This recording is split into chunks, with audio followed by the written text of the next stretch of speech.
What's up everybody, this is Mar here, and today I wanted to have a discussion and talk about Jak 2, but more importantly, Dark Jak, and how I found it to be one of the most underdeveloped and underutilized mechanics present within the franchise. Now I know it's no surprise that on how little impact this feature has become apparent as you made your way through the game's story, how Dark Jak in general has had less of an importance, though it was a large focus at the beginning of the game. It seems to me that every time I go back and play Jak 2, I can't help but feel that something was off, missing from the bigger picture. The way Dark Jak was implemented, how it was involved, had less of an impact to the story, Jak himself, and the characters around him. Now some of you might be thinking that Dark Jak is fine the way it is, but do you honestly believe that Dark Jak couldn't have been improved in any way? Do you believe that Dark Jak wasn't designed in the best way possible? Nope! Nuh-uh! Never! It wasn't. Now, if you want to understand something, it's that Dark Jak was an integral mechanic of Jak 2 and its plot. The main problem here is that Dark Jak had little to no importance to what was going on, and can be described as a shell of what it could have been. There isn't one point in the game where I felt the need to transform unless I was fooling around or I wanted to one-shot a crowd of enemies. The only time I can recall when the game forces your hand to transform is at the beginning, and that's about it. Now let me be very clear, while I don't mind Dark Jak and its inclusion, I just don't like how it was handled into the game. However, I am a firm believer that in the idea if you are going to be doing anything in life, that you need to do it to the best of your ability. And Naughty Dog, while Jak 2 was more of a story-driven game, you left a lot of room for improvement here. Now before you all go down into the comments and start typing, let me just state that I'm not hating on Dark Jak.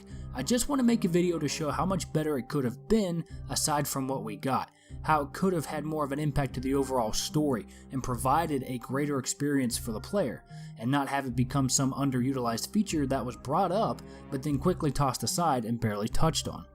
What could have improved Dark Jak's involvement in Jak 2 is really quite simple. Number 1. Have Dark Jak scripted throughout the game.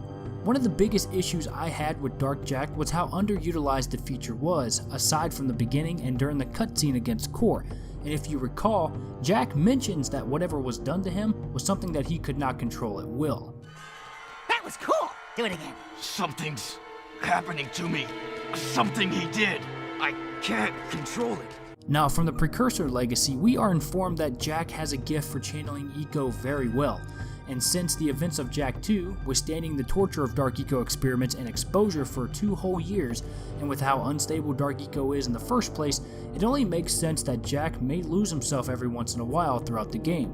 But the issue arises when the player has the ability to simply transform with no possible repercussion, once they have collected enough Dark Eco, thus breaking the immersion of what the story has already informed the player. Scripted events throughout the game would allow this transition of trials and tribulations to unfold, showing Jak struggling against himself, fighting back the Dark Eco within him, and trying everything in his power to keep control. This in return would give the much needed exposition about the fight Jak must take from within before his power fully consumes him. Here's a little bit of a scenario I kinda thought of. After you successfully fend off the metalheads at the pumping station and restore water to the slums, Jak should have another uncontrollable experience with Dark Eco. One worse than the last, causing him to collapse to the ground, fighting for his life once again, trying to keep control so that he doesn't give in. But at the end of it all, he somehow manages to pull through, but because of the event, damage has been done to his body because of how unstable Dark Eco is.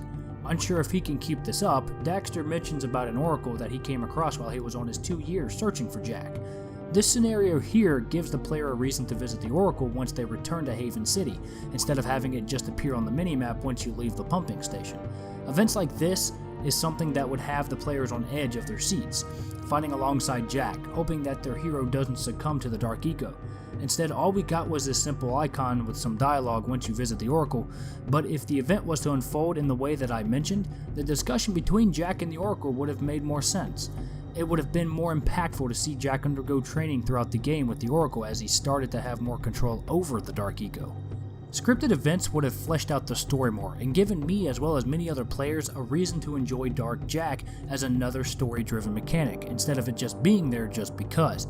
If it was involved more with the story, with its progression of starting off bad and unable to control the Dark Eco, to points of near-death experiences to eventually being able to have a grasp over this power, I would have seen Dark Jak as an addition that would have made Jak's story more meaningful and impactful, seeing the struggles unfold and learning to take a hold of an unstable form, and finally concluding the fight that he took up against himself, taming the beast in the end.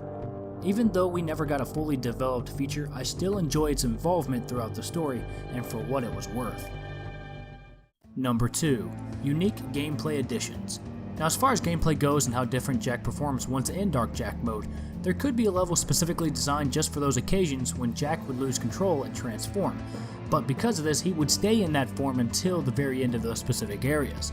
Here, during those sections of the game, the player would be introduced to new gameplay mechanics that allowed Jak to become more versatile and viable, allowing for gameplay to become much more satisfying and fun to use, thus giving the player a reason to use him aside from the generic one-shot clutch use.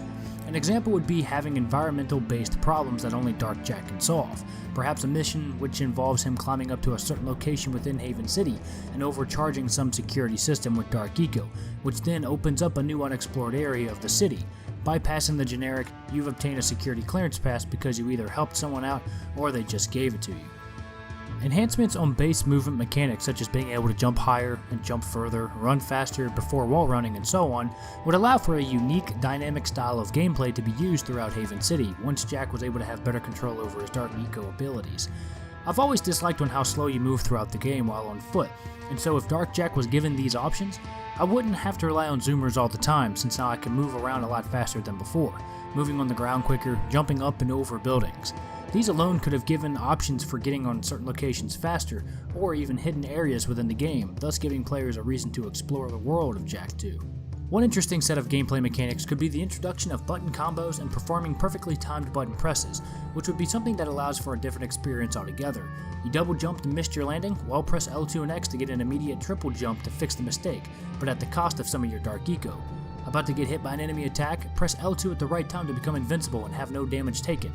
By having these little additions, not only do they provide more variety in gameplay, but they would also have to be placed in to be quick and easy to use just like your guns. Thus in return, people would feel more obligated or given a reason to use them more freely instead of not at all. Another benefit could be to give the option to cut out transformation animations or at least allow them to become streamlined. With Jak using his powers, they should become something you can do in an instant so that when going in and out of Dark Jak or even Light Jak and Jak 3, they don't break the flow of gameplay. I can't recall how many times I've been swarmed by a bunch of metalheads, stopped to transform and take damage because the flow of gameplay completely stopped in its tracks. Now, my last idea would be giving the players the ability to perform some badass finishing move while being in Dark Jak on bosses once their health reaches at a certain point. Like the battle with Baron Praxis on top of the palace, once you reduced his health down to about 3/4 of the way while it was in the red, you could transform, get in close to, and press a series of button combinations that would send Jak soaring the Baron's direction, performing some over-the-top crazy dark bomb to finish off the rest of his health. Or having Jak jump onto the pod and start smashing aggressively, eventually breaking the glass and charging his fist for a final dark punch right at the Baron, putting in the finishing blow. Aside from that, I think that about does it. Those were pretty much my ideas in no particular order. I just thought it would be nice to make a brainstorming video because it's always nice to speculate or at least use our imaginations to bring in new ideas to the table, just in case if the Jak and Daxter games ever get a full-on remake. But what do you think? Which one of my ideas did you enjoy the most, or did you think they were all garbage? Post your thoughts in the comments below, discuss your thoughts and ideas on how you would have improved Dark Jak and Jak 2. Like the video if you enjoyed and subscribe for more Jak and Daxter content, and as always, I will catch you guys on the next one.